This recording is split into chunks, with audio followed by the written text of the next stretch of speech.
Salut, moi c'est Evelina et je suis polyglotte. Aujourd'hui, je vais vous parler de ma biographie langagière. Okay, let's go. Commençons par le commencement. Ça, c'est moi. 3 ans, né dans un autre pays, autre que la France. Autrement dit, l'Ukraine. Donc, vous l'avez compris, le français n'est pas ma langue maternelle. Vous allez alors vous poser beaucoup de questions. C'est quoi ma langue maternelle? Puisque c'est pas l'ukrainien, ni le russe, comme vous auriez pu le penser. C'est très compliqué.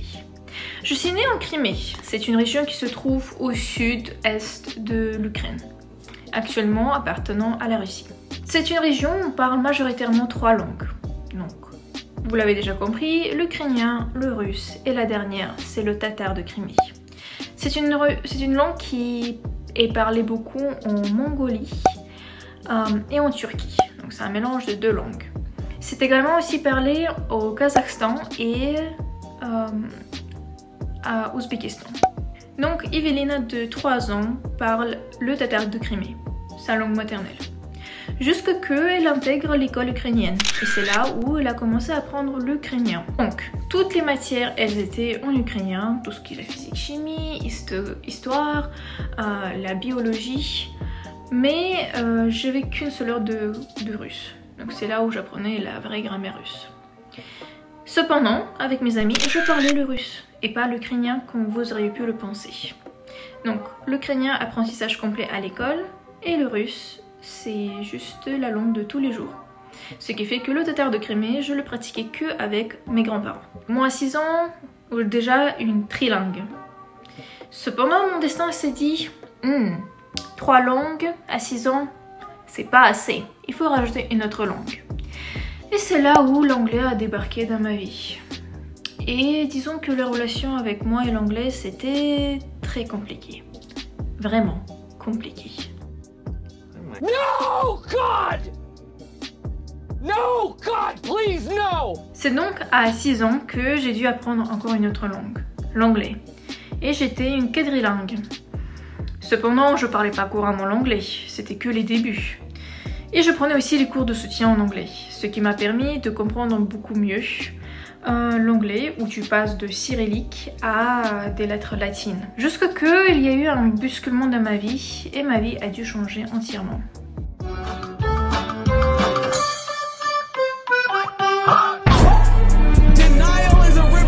À 14 ans, en 2014, j'ai déménagé en France. Je parlais pas du tout le français. Je connaissais qu'un seul mot, c'était bonjour, et c'est parce qu'on avait des bonbons qui s'appelaient bonjour. C'est tout. Donc moi, en arrivant en France, je parlais pas du tout le français et l'anglais c'était la seule solution pour communiquer avec des gens et intégrer dans un collège français. Au début c'était très compliqué, c'est par contre là où j'ai développé mes capacités linguistiques à l'oral. C'est là où j'ai beaucoup parlé anglais et j'ai pris confiance à parler une langue étrangère. Cependant on sait qu'en France, la langue française c'est la langue de base. La deuxième langue c'est l'anglais. Et puis il y a aussi la troisième langue qui est l'allemand. Moi ne connaissant pas du tout le français, j'ai dû apprendre l'allemand que je ne connaissais pas du tout non plus. Donc cela me fait déjà 5 langues. Donc tatar de Crimée, le russe, l'ukrainien, l'anglais, le français. Ah non, du coup l'allemand c'était ma 6e langue. Et cependant j'ai réussi, j'ai très bien réussi l'allemand puisqu'il y a quand même des choses similaires entre anglais et l'allemand. Et vu que j'avais quand même pas mal de bases en anglais, j'ai pu réussir en allemand. Puis à mesure j'ai commencé à apprendre le français aussi. D'ailleurs, j'ai passé mon bac de français, c'était une faculté littéraire. À l'époque, ça existait, là ça n'existe plus.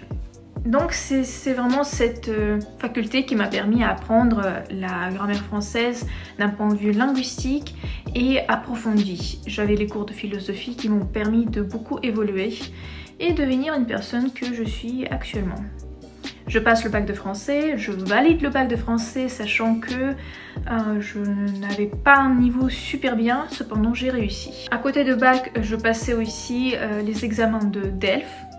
Donc c'est un diplôme de la langue française qui prouve le niveau que tu as actuellement. À l'époque j'avais le niveau B1. et il m'a permis quand même de passer le bac. Je suis passée en licence et en L3 j'ai choisi le coréen parce que les K-dramas m'ont beaucoup inspirée.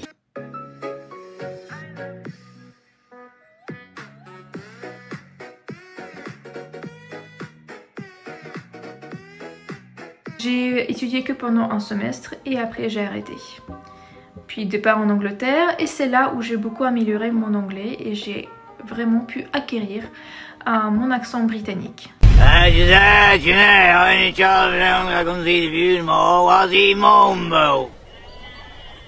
Right. What did he say? Said as his edge, huh? He only chopped him down because he couldn't see the view no more. What's he moaned? What did he say? He said an edge is an edge. He only chopped it down because it spoiled his view. What's Reaper moaning about?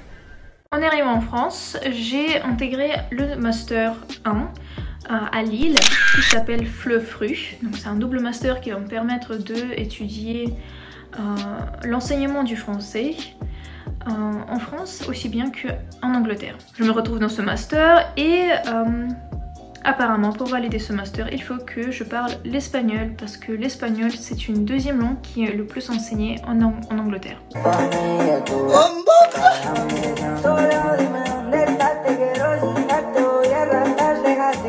Donc moi ça fait déjà 3 semaines que j'apprends l'espagnol et je dois vous dire qu'après avoir appris la conjugaison française, la conjugaison espagnole, ce n'est pas du tout difficile. Pour faire le récapitulatif, je parle le russe, l'ukrainien, le tatar de Crimée, un peu l'allemand, le coréen, le français, l'anglais et maintenant l'espagnol qui est ma 8e langue. J'espère que cette vidéo était très informative pour vous. Je vous remercie pour votre vue de cette vidéo et je vous souhaite une bonne journée. Au revoir!